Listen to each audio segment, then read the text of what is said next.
mag-add tayo ng Deco unit. So, uh,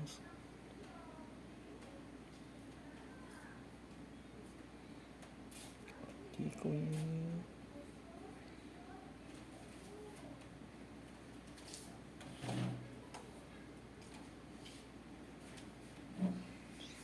Second floor. Open space.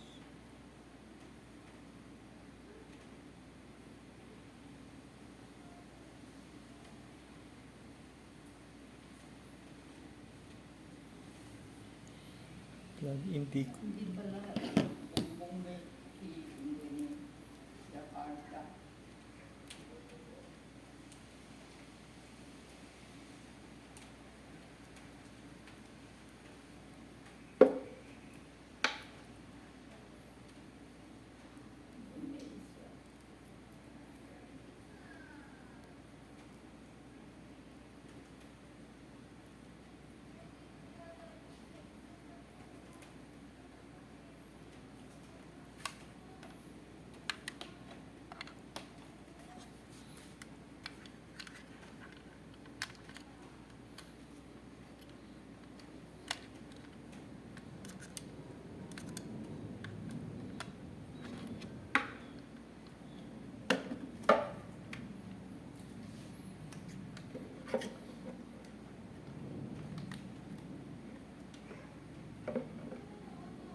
Saksak na.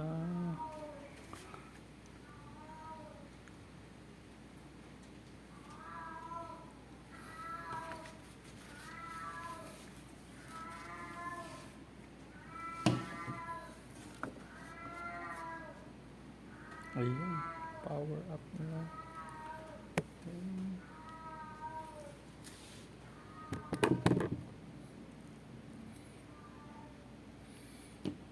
Solid is so solid yellow starting at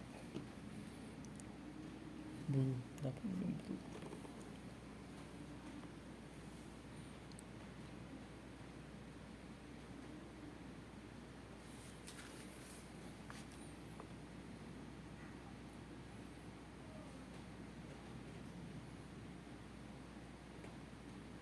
Ayan, blue na siya. Pulsing blue. So, ayun.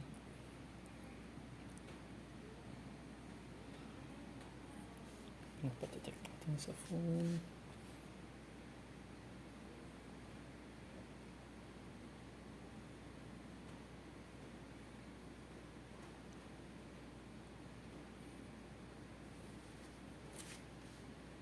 Found Deco unit. Lalagyan natin sa hallway. Then next. Click next. Appliance settings. Appliance settings. And then, ordinary Deco ay done. Press ko done.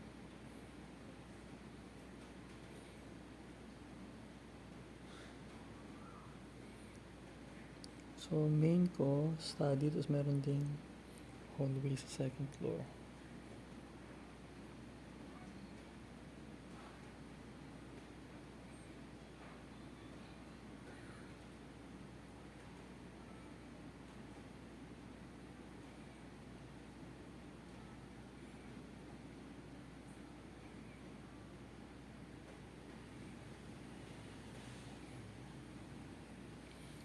Try ko naman ito kung kumakonect.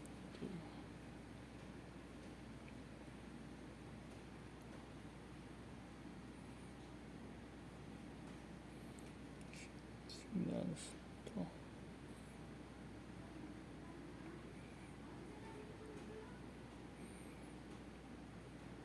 Ayan. I-unplug natin, lipat sa taas.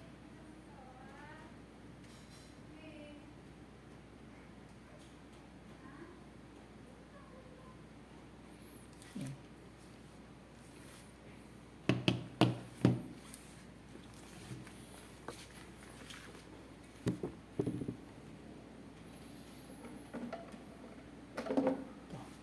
Off na. Lipat sa taas.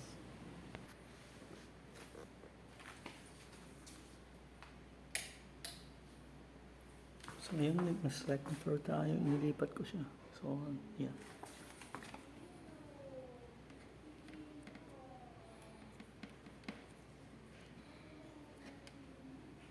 Power, internet. Saksak ko lang, wala akong pinindot. Saksak lang. So ano na to bali? Basically, nag-set up ako ng mesh na binili ko. 3 units. Yung isa main, tapos yung dalawa parang extension. So ito yung sa second floor.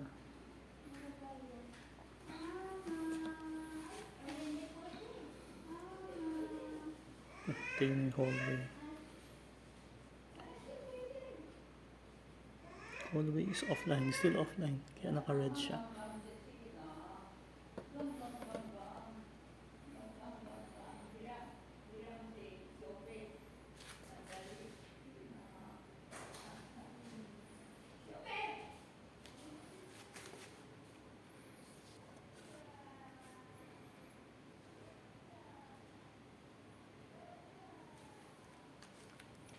Yung kailangan niya ma-detect yung main from the router.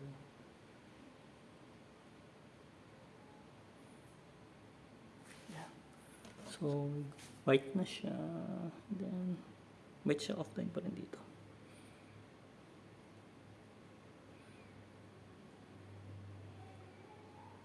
Yan, everything looks good na.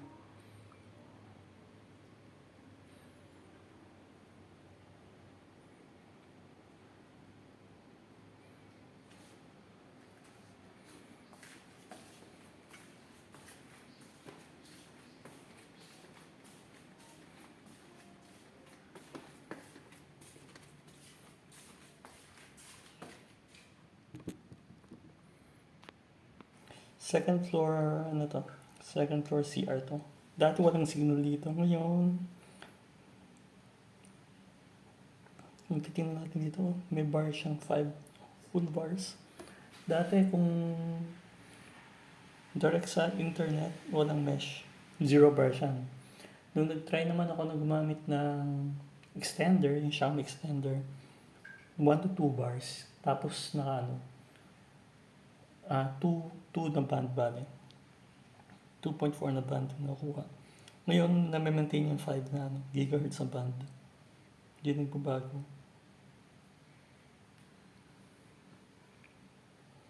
Naka-full bar siya. Kasi nakikita yung malakas yung signal.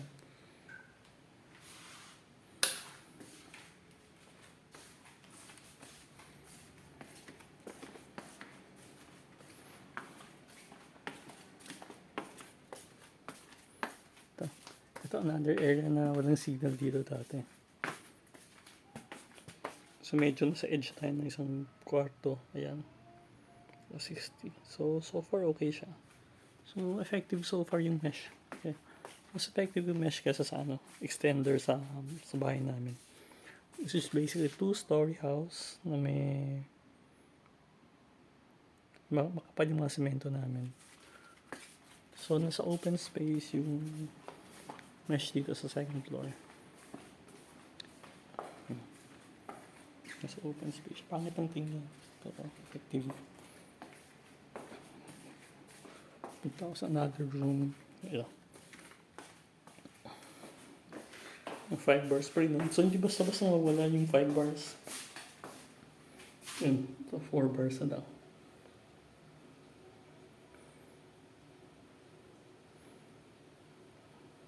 Ayan. Itong hallway, ito yung second floor, living room, study. Ito yung nasa first floor. Ayun, mapapansin nyo na yung hallway, yung signal na 2 na lang daw. 2 bars.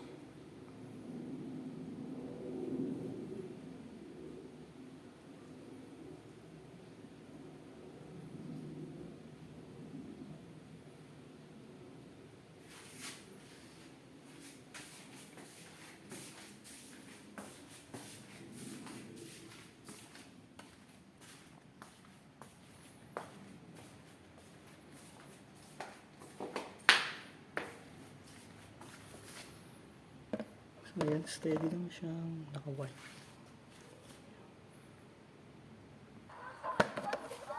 Ito. Nag-try ko ng YouTube video ni Gadget. Gadget Addict. Ayun. Kuwang-kuha. Sa taas ako dati. May signal ng video ko sa taas. So yung signal definitely malaking improvement. Kuha ng video. Tingnan ang problem. Ito another room na may hilang signal dati dito. May cement na, may wall na naghaharang dito. Oh. So ayun, malakas pa rin eh.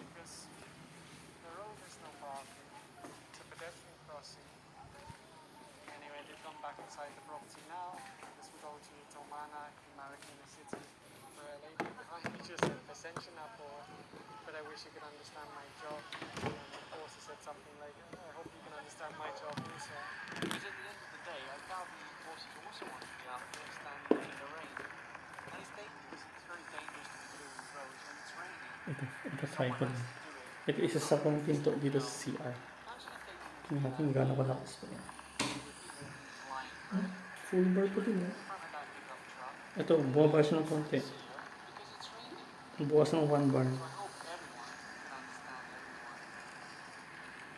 This rider was seen without a helmet. When they tried to flag him down, he suddenly parked the bike and ran inside, or nearly ran inside property. Huwag mo muna ito ang pinag-uusapan natin, nagmamaneho ka, walang So yan, so far effective naman. Apparently he was rushing. Oh, sorry pala kay Gadget na kigamit ng video. So, I assume he's worried about being confiscated.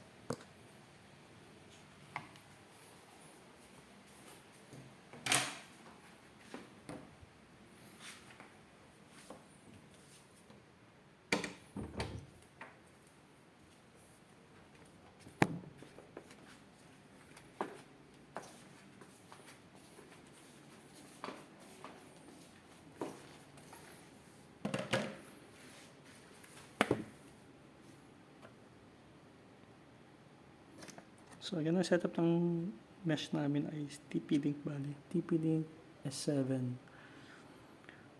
3 nodes bali. Yung isa directly sa converge na modem. Tapos yung dalawa, yung isa nasa second floor, isa nasa malapit sa study area. Dun sa study area, nahihirapan pumasok signal since marami naka-block. Pero at least nagkaroon ng signal yung study area kahit na mga 2 bars lang. Pero dito sa second floor, since open siya, mas malakas ang kanyang signal. At nagkaroon ng signal sa mga kwarto.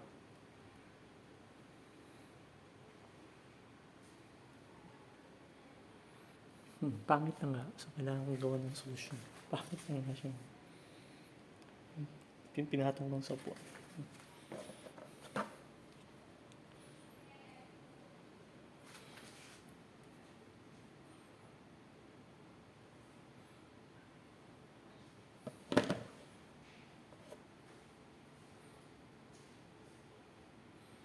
Nabuksan ko na yung Deco app ulit. Ayan. So, mapansin mo yung main living room, which is nandiyan yung nakakonect sa converged router. Study first floor. Tapos ito yung living room. Second floor hallway. So, everything looks good.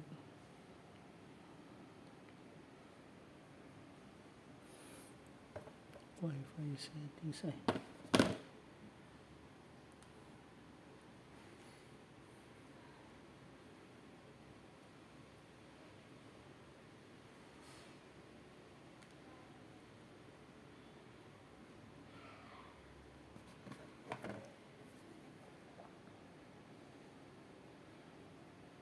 Hindi ko naman itong Oppo na kumukonect.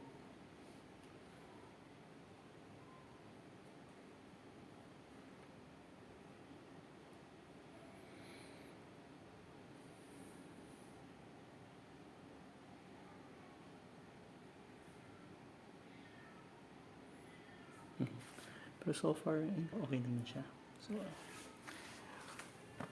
ang weird lang nito, during initial setup ko, hindi nakikita yung napuputol yung signal So, pero for whatever reason, nung nireboot ko, nireset ko, gumana. Hindi ko pa rin alam sagot until now. So, weird lang siguro. Kasi nagkaroon ng problema nung initial setup ko sa TP-Link. Supposed to be simple lang, pero problem, hindi niya ma-detect yung signal eh. Nagda-drop pa yung signal, even if yung mismo converge siya ayos naman. Pero ngayon hindi na nag-drop. So, whatever happened, di ko alam. Ang ginawa ko na lang, nireset ko, pinatay ko. So, baka nakatulong yung pag-boot mismo. Pag-close, pag-on and off. Yung isang ganito, even to the point na kidney ko pa yung ito, yung butas. Reset ko, hinard reset ko siya. Para ma-configure ko ulit dun sa may study area.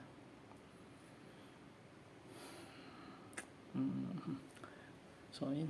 So far, successful ako. Successful naman to. Nag-break siya.